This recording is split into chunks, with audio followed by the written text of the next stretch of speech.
प्यारे बच्चों, सुप्रभात। मैं आपका Hitesh sir online Sanskrit class में मैं आप सभी बच्चों का हार्दिक स्वागत करता हूं।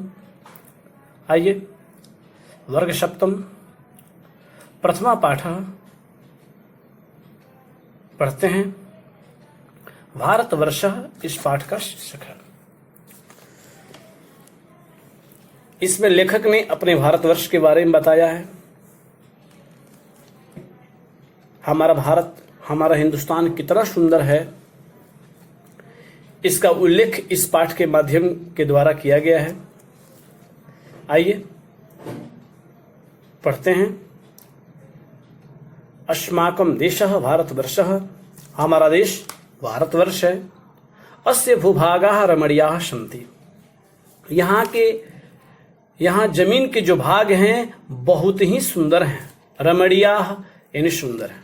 भूभागा मतलब जमीन के भाग, यानी जमीन के जो भाग हैं बहुत ही सुंदर हैं। यथा जैसे अत्र कुत्रचित पर्वत श्रृंखला सन्ति, यहाँ कहीं पर पहाड़ों की कतारें हैं। कुत्रचित समतल भूमि दृष्टि पथम आयाति, कहीं पर नजरों के सामने समतल भूमि दिखाई देती है। कुत्रचित पर्वतेभ्यः सरिताः प्रवहन्ति, कहीं पर पर्वतों से नदियां बहती हैं। क्वचित च विस्तृतम मरुस्थलम अस्ति, कहीं पर फैला हुआ मैदान, फैला हुआ रेगिस्तान है। अस्मिन् देशे सर्वे ऋतवः क्रमेण आगच्छन्ति, हमारे देश में सभी ऋतुएं क्रम से आती हैं। ते च वे हैं वसंतः ग्रीष्मः वर्षा शरद हेमंतः शिशिरः च। वे हैं वसंत ऋतु, ग्रीष्म ऋतु, वर्षा ऋतु, शरद ऋतु और हेमंत और शिशिर ऋतु। पुनः एक बार और पढ़ते हैं। अस्माकं देशः भारतवर्षः, हमारा देश भारतवर्ष है। अस्य भूभागाः रमणीयाः सन्ति, यहाँ जमीन के भाग बहुत ही सुंदर हैं।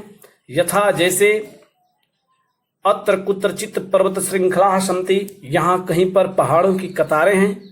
कुत्रचित कहीं पर पर्वत श्रृंखला सन्ति यानी पहाड़ों की कतारें, यहाँ कहीं पर पहाड़ों की कतारें हैं। बड़े पहाड़ हैं, छोटे पहाड़ हैं। कुत्रचित समतल भूमि दृष्टि पथम आयाति, कहीं पर नजरों के सामने समतल भूमि यानी मैदान आता है, दिखाई देता है। कुत्रचित पर्वतेभ्यः सरिताः प्रवहन्ति, कहीं पर पहाड़ों से नदियां बहती हैं। क्वचित च विस्तृतम मरुस्थलम अस्ति, कहीं पर फैला हुआ मरुस्थल है। अस्मिन् देशे सर्वे ऋतवः क्रमेण आगच्छन्ति, इस देश में सभी ऋतुएं क्रम से आती हैं। ते च वे हैं वसंतः ग्रीष्मः वर्षा शरद हेमंतः शिशिरः च। वे हैं वसंत ऋतु, ग्रीष्म ऋतु, वर्षा ऋतु, शरद ऋतु, हेमंत ऋतु और शिशिर ऋतु। प्यारे बच्चों, इस समय ग्रीष्म ऋतु चल रही है, बहुत गर्मी है। इसके बाद वर्षा ऋतु आएगी। भारते सर्वत्र विविधता अस्ति, आगे बढ़ते हैं। भारते सर्वत्र विविधता अस्ति, भारते सप्तमी का एक वचन, सर्वत्र सभी जगह, विविधता मतलब अनेकता, अस्ति मतलब है। भारत में सभी जगह अनेकता है। अब आप सोच रहे होंगे हमारे यहाँ तो अनेकता में एकता है, परंतु मेरे प्यारे बच्चों कवि का भाव क्या है, आइए आगे समझते हैं। भारते सर्वत्र विविधता अस्ति, भारत में सब जगह अनेकता है। यथा जैसे अत्र जनानां विविधा भाषा, यहाँ लोग विभिन्न प्रकार की भाषाएं बोलते हैं। विविधा संप्रदायाः, विभिन्न प्रकार के धर्म के मत के जानने वाले लोग हैं। विविधम भोजनम विविधा वेशभूषा च सन्ति, विभिन्न प्रकार का भोजन है और विभिन्न प्रकार की वेशभूषा है। परम अनेकतायाम अपि एकतायाः सुमधुरा धारा प्रवहति, परंतु अनेकता में भी एकता की सुंदर, बहुत ही सुंदर धारा बहती है। हमारे हिंदुस्तान में अनेक होते हुए भी एकता के सुंदर धारा बहती है। कैसे? वयम सर्वे भाषा भाषिणः एकम राष्ट्रध्वजम नमामः। हम लोग सभी भाषाओं के बोलने वाले एक ही राष्ट्रध्वज के सामने अपना सर झुकाते हैं, प्रणाम करते हैं। एकम च राष्ट्रगानम गायामः, और एक ही राष्ट्रगान गाते हैं। अपि च राष्ट्रीय उत्सवान सामाजिक उत्सवान च मिलित्वा मानयामः, और हम लोग राष्ट्रीय उत्सव और सामाजिक उत्सव मिलकर के भी एक साथ मनाते हैं। मेरे प्यारे बच्चों, आइए एक बार और इससे पढ़ते हैं। भारतीय सर्वत्र विविधता अस्ति, भारत में सब जगह अनेकता है। यथा जैसे अत्र जनानाम विविधा भाषाः विविधा संप्रदायाः विविधम भोजनम विविधा वेशभूषा च सन्ति। यथा जैसे अत्र जनानाम विविधा भाषा, यहाँ लोग विभिन्न प्रकार की भाषाएं, विविधा संप्रदायाः विभिन्न प्रकार के धर्म को जानने वाले, विविधम भोजनम विभिन्न प्रकार के भोजन करने वाले, विविधा वेशभूषा च सन्ति और विभिन्न प्रकार की वेशभूषा पहनने वाले लोग हैं। परम अनेकतायाम अपि एकतायाः समुधरा धारा प्रवहति, परंतु अनेकता में भी एकता की धारा, सुंदर धारा बहती है। कैसे?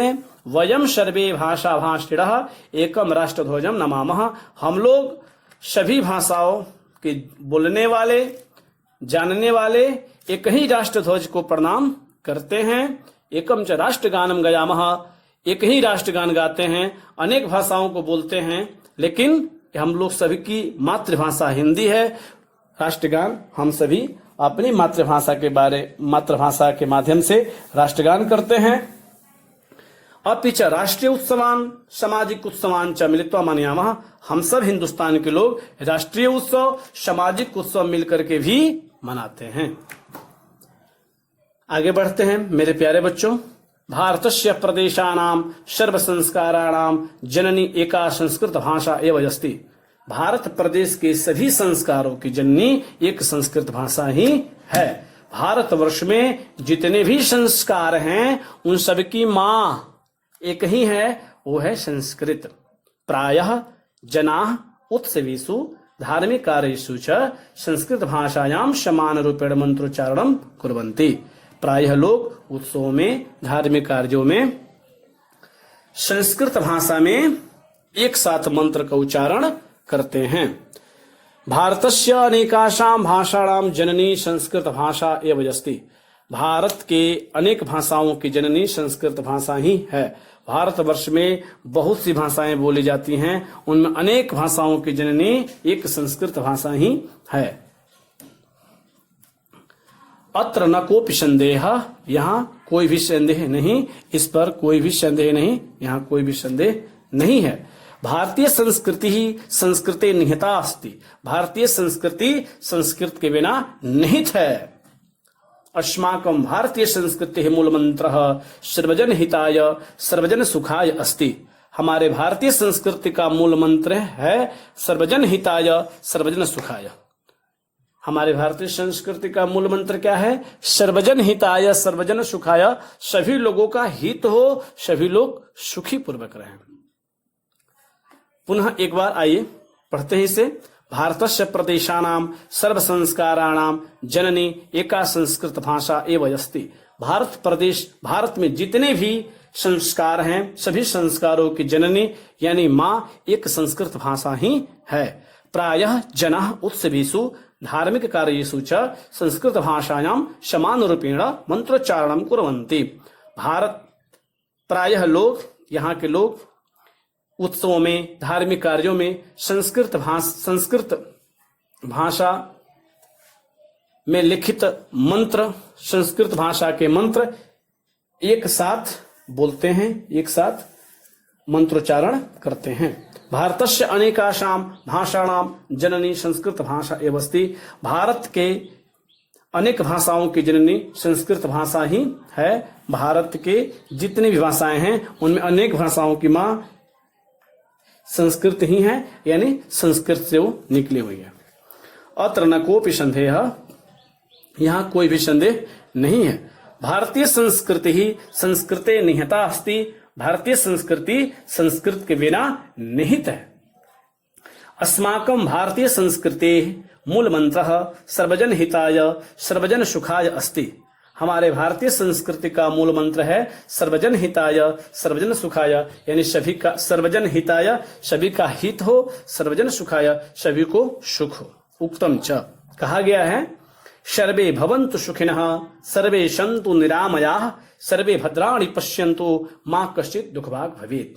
अन्वय दिया है बच्चों, सर्वे सुखिनः भवन्तु सर्वे निरामयाः सन्तु सर्वे भद्राणि पश्यन्तु कश्चित् दुःखभाग् मा भवेत्, यानी सर्वे भवन्तु सुखिनः सभी लोग सुखी हों, सर्वे सन्तु निरामयाः सभी लोग निरोग रहें, निरोग हों, सर्वे भद्राणि पश्यन्तु सभी लोग भद्र देखें, अच्छे चीजों को देखें, मां कश्चित् दुःखभाग् भवेत् किसी को कोई भी दुख नहीं हो। हमारा हिंदुस्तान सभी का विश्व कल्याण सोचता है, वसुधैव कुटुंबकम, पूरी धरती को अपना परिवार मानता है। पहला पाठ कैसा लगा? आशा करता हूं कि आप सभी को यह पाठ समझ में आ गया होगा। फिर भी अगर कोई परेशानी हो आप मुझे बताएं। समझ में नहीं आए एक वीडियो को एक बार और देखिए। आपको जो प्रश्न दिया जाए आप उसे ईमानदारी से स्वतः अपने मन से उत्तर लिखें और मुझे भेजें। धन्यवाद।